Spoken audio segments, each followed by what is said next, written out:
Yo, what is going on, Saucy Football fans? Welcome back to the show. I know it's been a while since I've been here. Happy to be back. So on today's episode, let me give you just a quick rundown of what we're going to discuss here on today's show. We're going to talk about Charlie Davies. We're going to give this man his flowers for being inducted into the Boston College Hall of Fame. We're also going to talk about the El Clasico and really dive into that game and just some of my saucy insights from it all. And then lastly, we're going to talk about the Sporting KC versus St. Louis City game that took place last night in St. Louis with my team coming out with the dub. I promise you, you are not going to want to miss this episode as we dive in. So let me just jump right into it. First off, I want to tell Charlie Davies, man, congratulations to you on this not small achievement at all. It is very big. It's a big deal. You should be celebrating it as I know that you are. It's a really big deal. First off, I want to highlight Charlie Davies and how he's always supported my show. Whenever I tweeted him on the Galasso show, anytime I try to interact with him about something that he said on the show, or just reaching out saying, hey, he's always liked my tweets. He's always responded back to me. Charlie, to you, man, I'm thankful for all the ways that you supported me and my show. And I want to support you today by saying just a giant congratulations. And I'm just a fan of yours, and I know it doesn't mean a whole lot on the grand scheme of things as far as the achievement that you've received. But fan of yours, like I said, I want to salute you and congratulate you. Please take these flowers that I'm giving you. Please accept these. And I appreciate all of the insights that you provided post your playing career, all of the commentary, all of the games you commented on, all of the opinions that you give on your show or on the Galato show, your contributions on the Kicking It show, all of it, dude. I salute you, man, and very proud to say that I'm a fan of yours. So one more time, congratulations, bro. All right. Now that I got that going, I want to talk about the El Clasico that happened on Saturday. What a game. First off, I gotta say that I haven't really watched a whole lot of La Liga soccer, and I think the general consensus really is people outside of Spain, unless you are just a diehard fan of one of those two teams, because let's not get into it. There's only two teams that really draw in people outside of Spain, unfortunately, unless you're just from there, but you don't live there anymore. But it's only Barcelona and Real Madrid that really draw the fans in on an international scale. And so when those two teams play each other, when they clash, that's a big deal. The world watches and looks in. Otherwise, we're really only tuned into their Champions League games. But anyways, I watching that game, it was incredible. I mean, from the first 5 minutes with Gun's goal, that terrible clearance from David Alaba. I don't know. I think they just caught those boys sleeping, or I don't really know what happened. But that was a really good goal by Gundogan. Real nice heads up goal, and it was just a big grave mistake for Real Madrid. But unfortunately for them, it didn't cost them the game. But they did not look. They didn't really look particularly well as a collective. Vinicius had his moments. Rodrigo had his moments. Chouamini had his moments. Valverde, he had very few moments. This is my personal opinion. I don't have the box scores or player ratings in front of me. I'm just going off of what I saw in the game. And when I'm looking at my notes, I didn't really see a whole lot of like bright spots as far as Madrid overall performing well. I actually saw Barcelona playing the better ball throughout the game. I could just highlight player after player of theirs that played well. Fermin Lopez kid, I liked him. Inigo Martinez. Who else played well? Joao Cancelo played really well. Lewandowski came on and he was but I know he was hurt. Joao Felix, he played pretty well. I think he played better than most Madrid players, if I'm being just 100% honest. Overall, the matchups were good. Gundogan, I think I'm trying to pronounce it either the way that I think is proper or the the way that I think is easiest to say. I can't ever really decide how I want to pronounce his name. I'm probably just gonna use them both interchangeably, so forgive me. But Gundogan, man, he just looked like the best player all the time when he steps out on the pitch. It's really nobody that's that's jacking with him. I mean, he just plays so well. I can't talk about that game without talking about Jude Bellingham's performance. What else can you say about his goals? I mean, I absolutely love his goal celebration when he just puts his arms up. He just I know, give it to there really is nothing better than that. I heard somebody say it's like the gladiator. Are you not entertained? And yes, it is very entertaining. I will sign up for more of that every single time because that is boss level stuff. I just love watching those celebrations where ain't nobody dancing. I think maybe it's my age. I like the simple stuff. Like I've said it on the show before. Like I like Mo Salah celebration. He just stands there.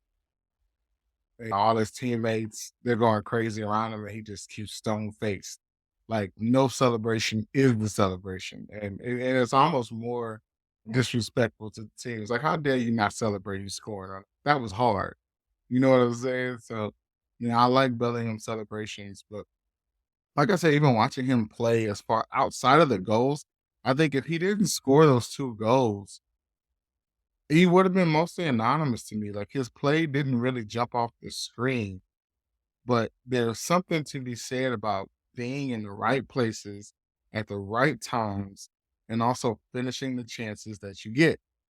Because a lot of players can't do that. Let's talk about Chelsea another time because I saw something today that was crazy. I think with Nicholas Jackson, I think it was in the last 4 games, Chelsea have had 62 shots on goal and only scored like 2.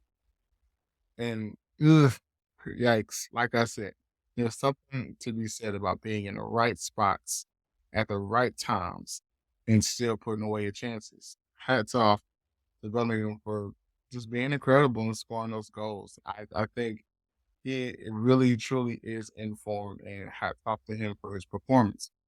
But I want to go back to Barcelona just a little bit, and I want to talk about how they've done something incredible to me, which is they found a way to take these youth players, and then they've also found a way to take these veteran players and really mix it in a way that it's like a successful formula. Unlike Chelsea, they like to have all these younger players, and I think they want to build like this young core and give everybody these 8-year deals or these 360 deals, as my boy Aaron West likes to say. But not really incorporating like experience and youth together in a formula that makes sense. Barcelona has found a way to do that in a way it's incredible. I think Chelsea needs to watch them and then sort of model some things after them.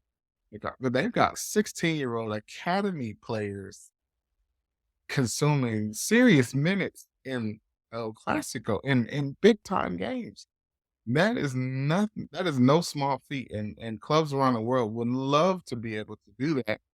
Obviously, from a labor standpoint, because 16-year-olds don't make what 23, 24, 25-year-old players make. So that's another, thing to look out for as well.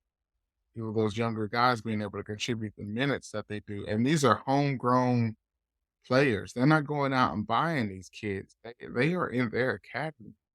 La Masia, I think is Barcelona's academy is called.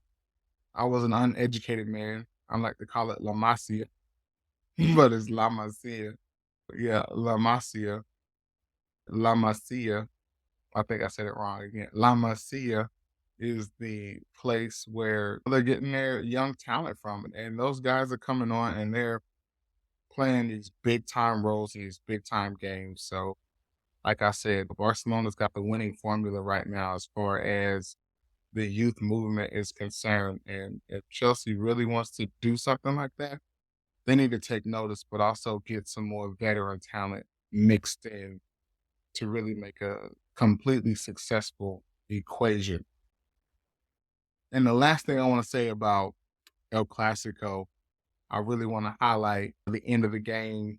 Going back to my boy Gundogan, he talked about how he wanted to see more fire, more anger, more frustration in his teammates after the loss because it should have left a sour taste in their mouth, given how they basically lost the game in the last few minutes of the game, in the last 1 minute of the game, really, when Bellingham scored that last goal. And to a guy like him, yeah, that should have left a taste in somebody's mouth. But again, like I said, we're talking about 16, 17-year-old guys who are just learning how to be pros. They don't take these losses that personal just yet. I think it's a team culture thing, and as long as you have the veterans in the locker room that feel that way, that aren't smiling, that aren't cheering after a game, that aren't in a good mood after the game, and those guys can maybe pick up those behaviors if they're surrounded by those behaviors. We'll see what those players turn into as far as the future goes, but I definitely wanted to point that point out as something that I consumed or wanted to highlight. And then the next thing I want to talk about, let's switch gears here.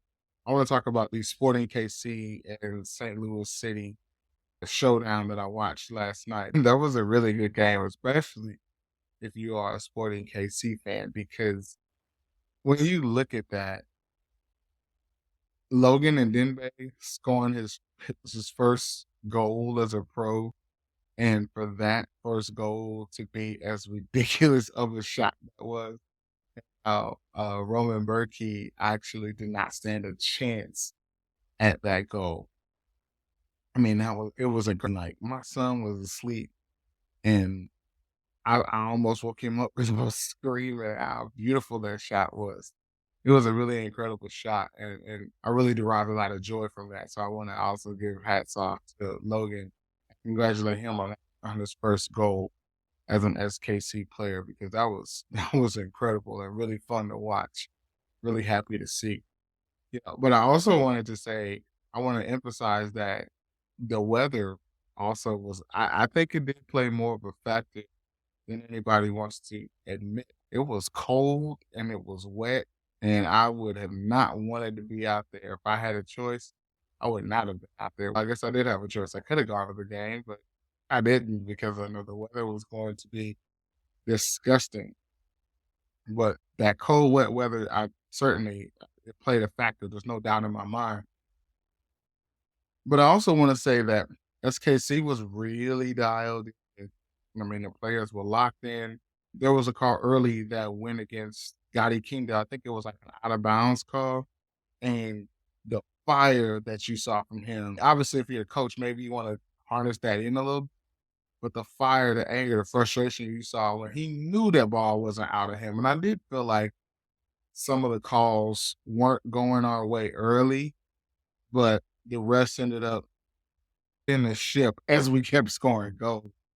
But early on, I thought that the call that against Kinda was garbage, and I can't remember there was something else.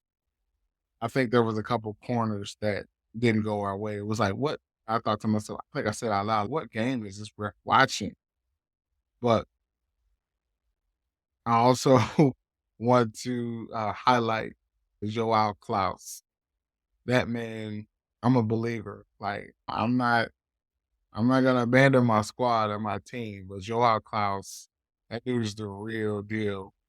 But I gotta say, he don't look like no Joao. He looked like a Klaus. I know he's from Brazil, but when you look at that guy would have walked in, you're wherever you're at, and he said his name was Joao with the little swirly thing on top of the O and the A, you'd be like, come on, dog, your name ain't no Joao. You look like a Klaus, but not a Joao. But I think I just had to point that out. Shout outs to him. Every time he touched the ball, I was actually like, okay, what's this man gonna do? Are we closing him down? Are we in the right position? And one of the things that really stood out to me about his performance was the way that he's able to generate so much power on the ball with not a lot of space. He put some strikes onto Melia with the few attempts that he did take during the game. And Melia did a really good job of stopping those shots. But at the same time, I was terrified every time that dude touched the ball because I was hoping praying that we had an answer for it. And luckily, we did. I mean, 4-1 is no joke. Remy Voltaire, excuse me, not Walter, Voltaire scored a goal. Hats off to him. He put something in the net. Gotti Kinda's other goal was good, and I think Shallowy got the last one. Really excited to see what SKC does when we come back to Kansas City on Sunday. I'm gonna see if I can get to the game, but I think I'm gonna end it here. Thank you so much for listening to me, for watching. I hope that you subscribe to the channel. I hope that you give me some feedback here. Leave a comment, send me a message, tell me how you like the show, tell me what you want to talk about. I'd love to entertain your feedback on some topics. Thanks for listening. I'll talk to you later.